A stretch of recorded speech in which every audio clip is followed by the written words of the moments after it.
자, 우리 하나님 말씀 자연스럽게 함께 읽도록 하겠습니다. 누가복음 14장 12절부터 14절입니다.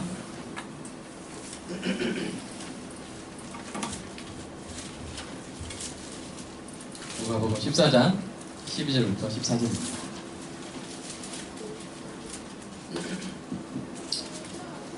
자, 우리가 저와 여러분이 한 절 한 절 교독하고 합독하겠습니다. 14절은 또 자기를 청한 자에게 이르시되 내가 점심이나 저녁이나 베풀거든 벗이나 형제나 친척이나 부한 이웃을 청하지 말라.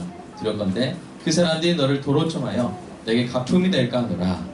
잔치를 베풀거든 차라리 가난한 자들과 몸 불편한 자들과 저는 자들과 맹인들을 청하라. 함께 읽겠습니다. 그리하면 그들이 갚을 것이 없으므로 내게 복이 되리니 이는 의인들의 부활 시에 내가 가품을 받겠습니다 하시더라. 아멘.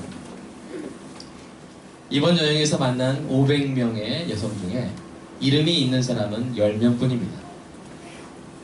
조선 여성들은 돼지 할머니, 큰년, 적은년 등으로 불립니다. 이들에게 이름을 지어주고 한글을 깨우쳐주는 것이 저의 가장 큰 기쁨 중 하나입니다. 1912년 32살의 나이에 조선에 온 독신 여성 간호선교사 엘리자베스 셰핑의 기록입니다. 당시의 조선은 가난한 사람들과 병든 사람들로 넘쳐나던 시절이었습니다. 그들에게서 눈과 마음을 뗄 수 없었던 그녀는 조선 말을 익혀서 서서평이라는 이름을 짓고 한복을 입고 된장국을 먹으며 헐벗은 사람들 속으로 들어갔습니다. 서서평은 거린들을 데리고 와서 씻기고 옷을 사입힌가 하면 환자가 버린 아이를 자녀로 삼았습니다. 그렇게 데려다가 키운 아이가 14명, 아이를 낳지 못해 쫓겨나거나 오갈 데 없는 여인들 38명도 거두어서 보살폈습니다. 한 번은 병원 앞에 버려진 아기를 어느 집에 맡겼는데 잘 키우겠다는 약속과 달리 술심부름을 시키는 것을 보고 그동안의 양육비를 주고 데려오기도 했습니다. 서서평 선교사가 학교와 간호협회를 세운 것도 이들의 자립을 돕기 위함이었습니다. 조선에서 이렇게 헌신하다가 1929년 안식년을 갖기 위해서 미국에 들어간 서서평은 3살 때 자신을 할머니에게 맡기고 떠났던 어머니를 만났습니다. 어머니는 고된 생활에 찌든 딸을 보고 몰골이 부끄러우니 돌아가라고 매몰차게 외면했습니다. 평생 어머니의 사랑에 굶주렸으면서도 서서평은 끊임없이 병고에 시달리는 몸을 이끌고 광주를 중심으로 전라도와 제주도를 순회하며 병자를 돌보고 가난한 여인들을 가르쳤습니다. 서서평이 침대맡에 걸어두었던 좌우명이 무엇인지 아십니까? 볼까요? 바로 Not Success but Service, 성공이 아니라 섬깁니다. 이 서서평의 좌우명은 우리에게 매우 중요한 질문을 던집니다. 나는 성공을 위해 살고 있는가? 섬김을 위해 살고 있는가? 사실 우리는 매일의 삶 속에서 이 둘 중 어느 것을 목표로 할지 결정해야 합니다. 서서평 선교사님의 삶과 같은 극적이고 숭고한 모습은 아닐지라도 우리도 우리 자신의 성공을 추구하는 것과 다른 사람을 섬겨 은혜를 베푸는 것 사이에서 결정을 해야 할 때가 많습니다. 여러분, 성공하면 어떤 장면이 떠오릅니까? 저는 파티가 떠오릅니다. 파티. 지금 서울의 상주층 사회에는 서로 파티를 열어서 초대하는 것이 유행이라고 합니다. 파티는 자신의 성공을 자축하는 꽤 화려한 방식인 동시에 더 큰 성공을 위해서 인맥을 쌓는 훌륭한 도구입니다. 예를 들어서 매년 5월에 국제영화제가 열리는 프랑스 남부의 휴양도시 칸에서는 그 즈음에 많은 파티가 열립니다. 영화배우 후보생들이 영화 배급 없잖아, 영화 감독의 눈에 띄려는 목적을 가지고 그러한 파티에 초대받으려고 혈안이 되어 있습니다. 이 동서고금을 불허하고 파티는 인간의 목적에 부응하기에 아주 효과적인 수단이었습니다. 특별히 파티를 베푸는 사람에게 이 파티를 초대할 사람을 결정하는 것은 파티의 성패를 좌우하는 일입니다. 파티를 베푸는 사람은 되도록 어떤 사람을 초대하려고 그래요? 사회적으로 인지도가 있고 파티를 빛낼 사람들, 뭔가 초대할 가치가 있는 사람, 그런 사람들을 초대하려고 합니다. 이런 파티에서 이루어지는 일은 이 시장에서 이루어지는 일과 비슷합니다. 호의나 인맥을 사고 파는 것이죠. 그래서 저는 이런 파티를 마켓 파티라고 또는 마트 파티 이렇게 부릅니다. 이것은 인간의 자연스러운 본성에 어울리는 파티의 모습이죠. 그런데 오늘 본문에서 예수님은 아주 특별한 잔치, 아주 특별한 파티를 베풀 것을 제안합니다. 파티 음식이나 어떤 이벤트가 특별해서가 아닙니다. 그런 것들이 아니라 파티에 초대하라고 하는 사람들의 명단이 특별합니다. 너희 잔치에 부유한 이웃이 아니라 가난한 사람들을 초대하라.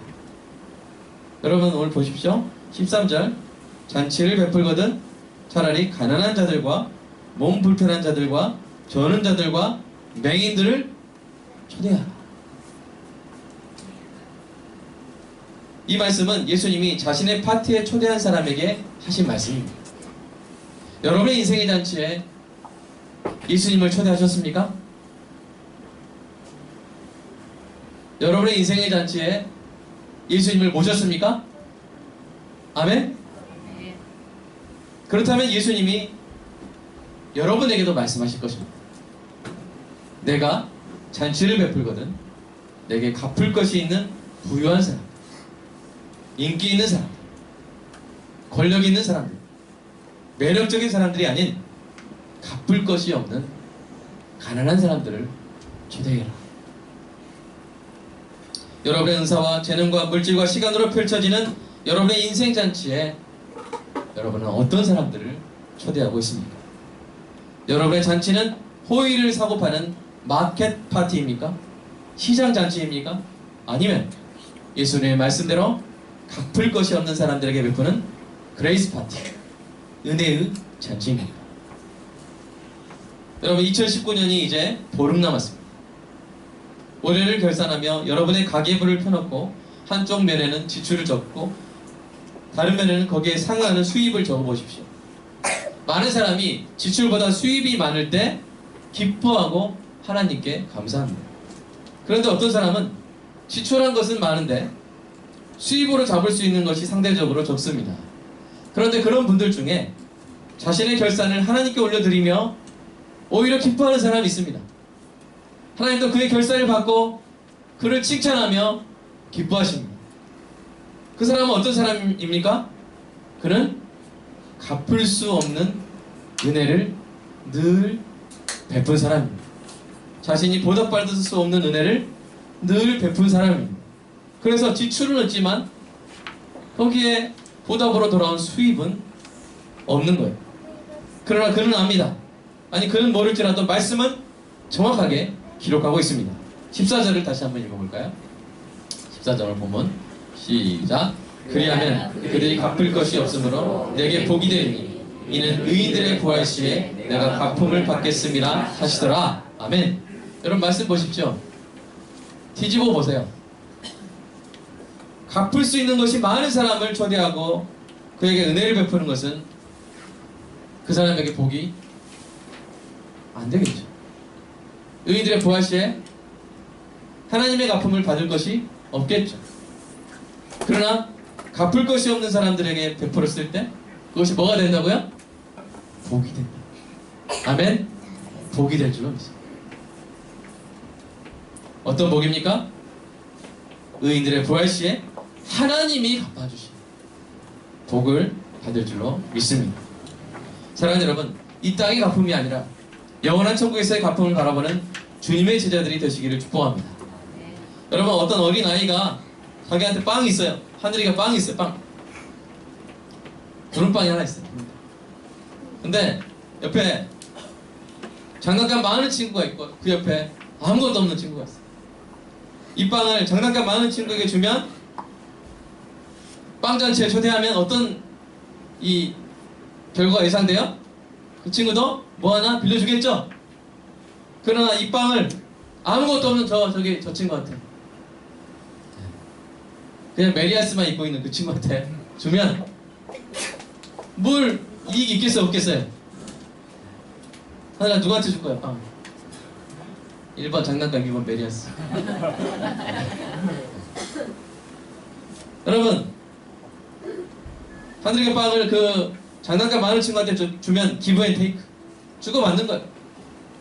그러나 갚을 것이 없는 친구를 불쌍히 여기는 마음으로 그 빵 하나를 가진 것 없는 친구에게 선물하면 그걸 누가 보고 있어요? 아빠가 다 보고 있죠. 아빠가 뭐 흐뭇하게 그 모습을 보면서 그냥 지나치겠어요? 아니면 장난감 세트를 사주겠어요? 크게 장난감 세트를 사주죠. 왜요? 이뻐서.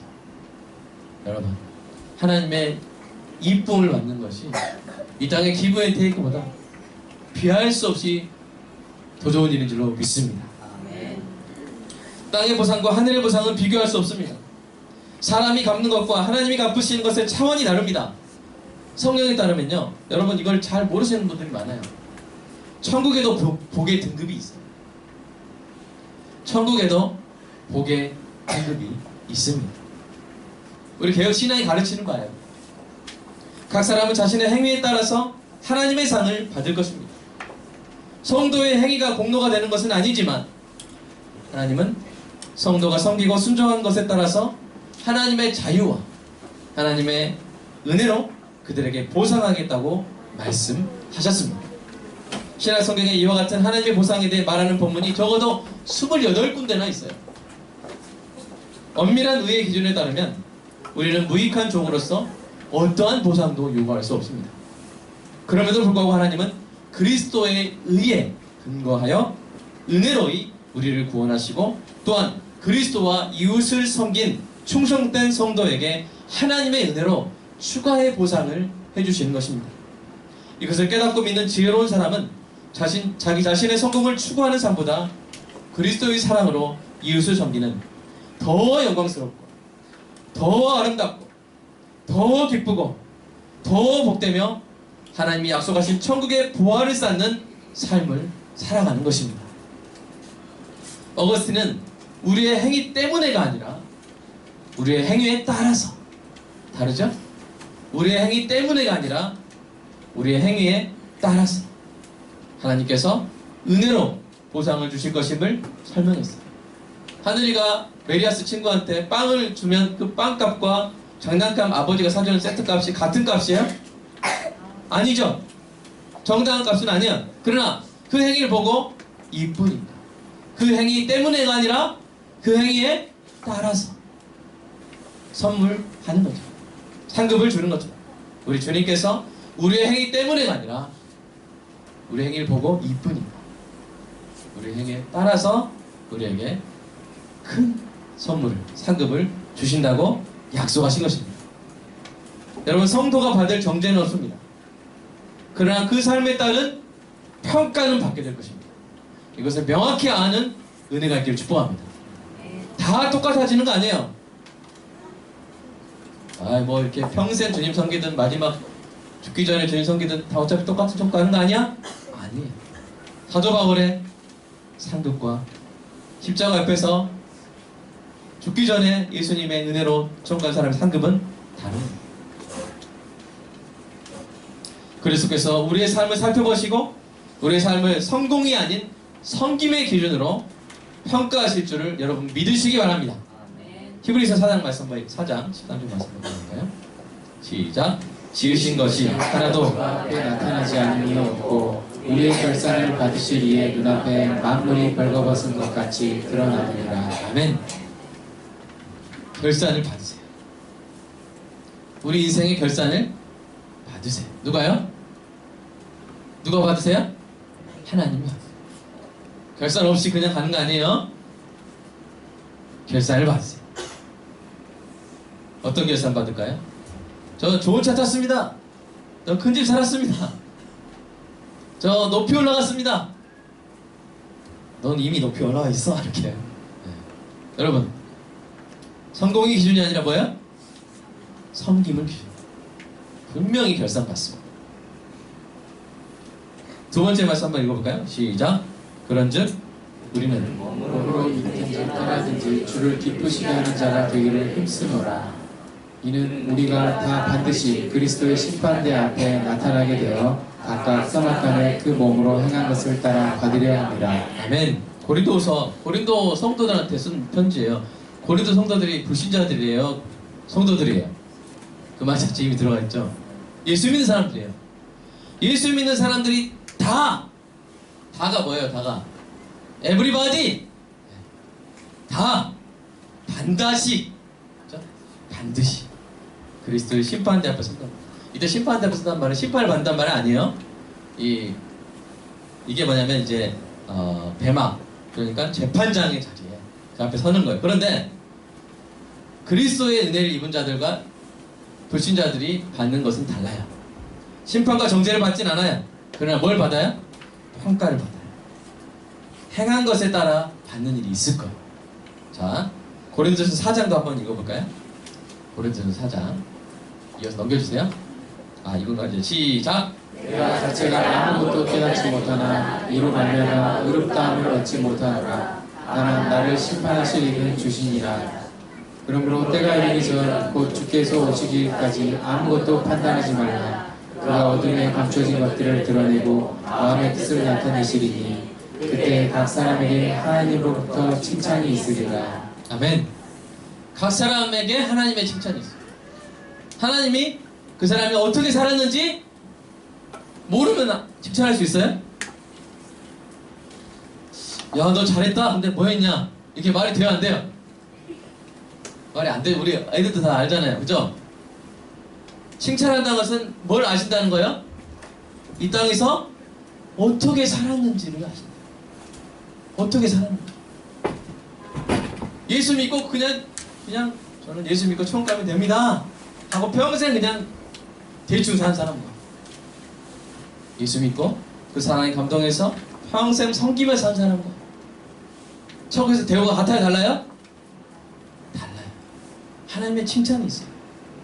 여기서 제가 이제 그 4절 다시 돌아보시면 심판 받지 않나요? 바울도 심판 받는다고 하지 않았나요? 하실까봐, 그럴까봐 제가 써놓은 거예요. 여기서의 심판은 이 요한복음 5장 24절에 심판에 이르지 아니하나니 그 심판과 다른 거예요. 여기서 심판은 이그제멘, 자세히 살펴봅니다. 하나님이 바울의 삶을 자세히 살펴보실 거예요. 하나님이 바울의 삶도 자세히 살펴보신다면 저와 여러분의 삶도 그렇게 하실 줄로 믿습니다. 다음 말씀 읽어볼까요? 자, 시작. 하나님은 불의하지 아니하사 너희 행위와 그의 이름을 위하여 나타낸 사랑으로 이미 성도를 섬긴 것과 이제도 섬기고 있는 것을 잊어버리지 아니하시느니라. 아멘. 여러분, 같은 크리스찬이라 할지라도 섬기며 살아온 크리스찬을, 그 섬김을 하나님 잊지 않으세요. 다 기억하시고 평가하시고 칭찬하시고 복을 주셔요. 제가 이것을 안 가르치면 처음 가서 이런 소리 들을 수 있어요. 목사님, 똑같다며요. 천국 가면 다 똑같다며요. 이렇게 추가적으로 복 받는 거 왜 말 안 해줬어요? 그런 말 들을 수 있어요. 자, 오늘 분명히 말합니다. 오늘 며칠이에요? 2019년 12월 며칠이에요? 15일 제가 말했어요. 지금 몇 시에요? 지금 11시 40분 말했어요. 녹음했어요. 여러분 딴소리 하시고 분명히 하나님의 칭찬이 있고 복의 상급이 있어요. 마지막 날에 성도에게 하나님의 평가와 그에 따른 상급이 기다리고 있다는 사실을 여러분 분명히 기억하시기 바랍니다. 오늘 설교를 통해 선포되는 하나님의 말씀을 주의 깊게 듣고 순종한 사람은 천국에서 영광의 상급으로 갚으시는 왕의 다음과 같은 치하를 듣게 될 것입니다. 읽어볼까요? 시작. 내가 죽일 때 내가 먹을 것을 주었고 목마를 때 마시게 하였고 나그네 되었을 때 영접하였고 헐벗었을 때 옷을 입혔고 병들었을 때 돌보았고 목에 갇혔을 때 와서 보았느니라. 아멘. 여러분 오늘 이 말씀 듣고 저 담요를 전달하는 분들은 분명히 들 거예요. 내가 홀로 추운 겨울을 보내고 있을 때 네가 보내준 담요 잘 덮었다. 사랑하는 여러분, 오늘 말씀대로 하나님이 주신 은사와 물질과 시간으로 벌리는 우리의 인생의 파티에 갚을 것이 없는 사람들을 초대하는 은혜가 있기를 축복합니다. 예수님을 생각해 보시기 바랍니다. 하나님의 아들이신 예수님이 이 땅의 잔치에서 함께 하신 사람들은 어부와 세리와 죄인들이었어요. 그들이 무엇으로 하나님의 아들이 베푸시는 생명잔치에 초대받은 그 은혜를 갚을 수가 있겠습니까? 무엇으로 갚겠습니까? 허물과 죄로 죽었던 우리가 그리스도의 피로 구원받은 이 은혜를 도대체 무엇으로 갚을 수 있겠습니까? 우리가 가장 크게 감사하는 것은 모두 갚을 수 없는 은혜입니다. 갚을 수 없는. 우리 자녀들이 부모에게 가장 크게 감사해야 될 것은 뭐예요? 옷 사준 것도 이런 것도 감사하지만 어떤 은혜야? 낳아주심. 형원이가 다 거기를 저도 현녀일 것 같아요. 갚을 수 없는. 그리고 우리가 언젠가 인생을 정리하며 진정 소중하게 하나님께 올려드려야 될 것도 바로 우리가 베푼 보답받을 것을 기대하지 않고 베푼 은혜들의 목록입니다. 여러분이 보답받은 은혜들의 목록입니다. 보답받을 것을 기대하지 않고 베푼 은혜들의 목록입니다. 물질을 들여서 가난한 사람들을 섬긴 일, 자신의 중요한 일을 제쳐놓고 위기에 처한 사람을 도운 일, 자신의 모든 것을 사용하여서 한 사람의 영혼을 죽기로 인도하려고 애쓴 일, 이러한 일들의 목록 옆에는 수입난에 기입할 수 있는 것이 없죠. 이 땅에서의 보상은 보잘것 없습니다. 도무지 경제적이지 못한 바보의 결산으로 보일 수 있습니다. 그러나 그 바보의 결산이 바로 그가 예수님의 제자여 경이로운 성도여 세상의 빛과 소금이라는 증표 중에 증표인 줄로 믿습니다. 1934년 6월 26일 서석평 선교사는 이 땅 광주에서 만성 흉터병과 과로와 영양실조로 숨졌습니다. 강냉이 가루 0.36리터, 동전 7전, 그리고 반이 찢겨져 나간 담요 하나, 이것이 선교사님이 22년간의 이 땅에서의 잔치를 마치고 떠날 때 남긴 재산의 전부였습니다. 그의 장례 행렬을 따르던 천여 명의 사람들이 통곡하며 한 소리로 외쳤던 겁니다. 어머니, 어머니. 그로부터 85년이 흐른 오늘까지도 서서평이 묻힌 광주시 양림동 뒷동산에는 그의 참사랑과 헌신을 추억하는 발길들이 이어지고 있습니다. 찢어지게 가난한 나라 조선에서 22년간 가난하고 병든 사람들, 도저히 은혜를 갚을 수 없는 사람들에게 온 생애를 선물했던 그 바보 선교사님, 그 바보 선교사님이 천국에서 이 설교를 듣고 웃고 있을 줄로 믿습니다. 선교사님의 담요가 반쪽짜리였던 것은 거적대기를 덮고 자는 사람에게 선교사님의 담요 반쪽을 찢어서 주었기 때문입니다. 은혜 갚을 수 없는 것이 하나도 없는 사람에게 자신의 담요까지 찢어준 그 사랑, 그 사랑은 은혜 갚을 수 없는 죄인에게 자신의 살을 찢어주고 자신의 피를 쏟아준 주님의 그 사랑에서 흘러나온 사랑입니다. 여러분에게도 그 사랑이 있지 않습니까? 있습니까? 있습니까? 네. 오늘은 좋은 날입니다. 왜요? 우리에게 담요가 있습니다. 우리에게 담요가 있어요. 여러분 전해주십시오. 전해주십시오. 네. 갚을 수 없는, 심지어 갚으려 하지 않는 사람에게까지 주님의 사랑과 우리의 마음이 담긴 담요를 여러분 전해주십시오. 전도와 구제와 봉사의 선한 일에 대해 저는 여러분에게 강하게 권면하겠습니다. 좀 세게 말하겠어요. 선한 일 하시라고 강하게 권면하겠습니다. 약하게 할까요? 약하게 할까요? 강하게 할까요? 강하게 하겠습니다. 왜요? 여러분을 사랑하기 때문에.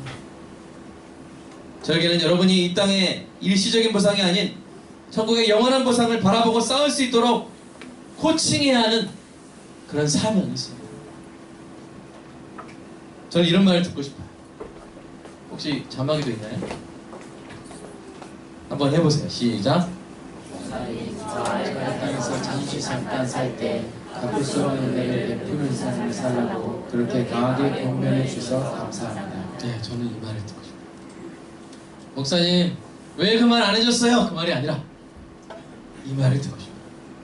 제가 목회한 영혼들을 천국에서 만날 때 듣고 싶은 말입니다. 여기 있는 여러분들에게서 듣고 싶은 말입니다. 이 땅의 삶을 낭비하지 말고 갚을 수 없는 은혜를 늘 베푸는 복되고 지혜로운 인생 계속 살아가시기를 주님의 이름으로 축복합니다. 이 시간 함께 기도하면 좋겠습니다. 자신의 담요, 그 담요까지도 반으로 찢어 갚을 것 없는 사람에게 덮어줘. 이 땅에서 그 모든 것, 그 어느 것 하나 낭비하지 아니하고 자신의 인생 잔치에 온통 병든 사람들, 가난한 사람들, 보답할 것 없는 사람들을 초대하며 살아간다. 그들을 섬기며 살아간다. 성공이 아니라 섬김이 하나님의 평가 아래에서 놀라운 상급을 받을 복된 삶임을 깨달은 그 사람이 살아간 서서평 선생님처럼, 또 오늘 제가 이렇게 강하게 권면하는 것처럼 지혜롭게 살게 해달라, 복되게 살게 해달라. 계속 우리 교회가 그런 길을 걸어가며 우리 교회 성도들을 그런 길을 걸어갈 수 있도록 권면하는 교회가 되게 해달라. 오늘 우리에게 주시는 하나님의 명령에 순종합니다. 우리 인생에 초대받으신 예수님께서 하신 말씀, 너의 인생의 잔치에 초대하려거든 갚을 것 없는 사람들을 초대하고 예수님 말씀에 순종할 수 있게 해달라고 오늘 제가 성령으로 간구하겠습니다. 기도하겠습니다. 사랑의 아버지 하나님, 주님 사랑합니다. 주님이 내게 해주신 것, 주님이 내게 베푸신 것, 나는 갚을 수 있는 것이 없습니다. 주님이 나에게 주님의 몸을 찢어주신 것, 주님이 나에게 주님의 보혈을 쏟아주신 것, 어느 것 하나 갚을 수 있는 것이 없습니다. 하나님께서 생명을 주시고 하나님의 자녀라 칭함받게 하신 것, 내가 갚을 수 없는 은혜입니다. 나같은 죄인을 의롭다 하신 것, 만분의 일도 갚을 수가 없습니다. 나를 우리 주 예수 그리스도를 닮아가는 성화의 삶으로 인도하신 것, 갚을 생각도 할 수 없는 은혜입니다. 무익한 종을 지금도 사용하여 주시고 성령으로 설교하게 하여 주시고 성령으로 사역하는 영광을 주신 것, 갚을 수 없는 은혜입니다.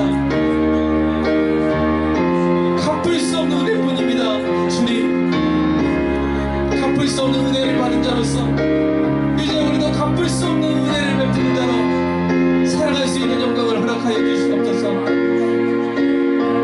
이 땅의 삶을 낭비하지 아니하고 탐욕이나 원망으로 낭비하지 아니하고 주님 서서평 선교사처럼 예수님처럼 섬김의 삶으로 쏟으며 살게 하여 주시옵소서.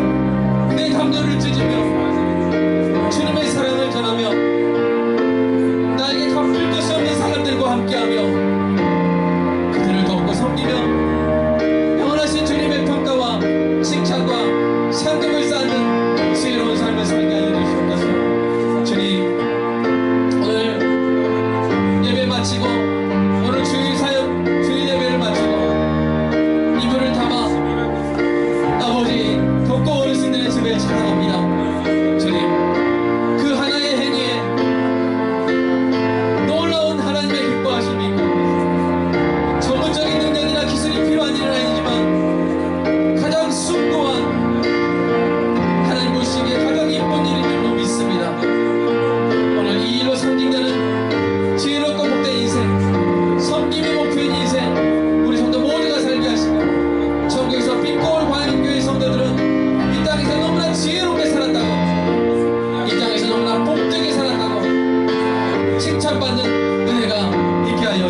충만하게 채워주시옵소서.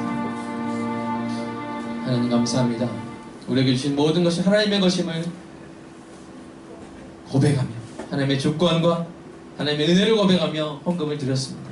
11조 감사헌금 주일헌금을 드렸습니다.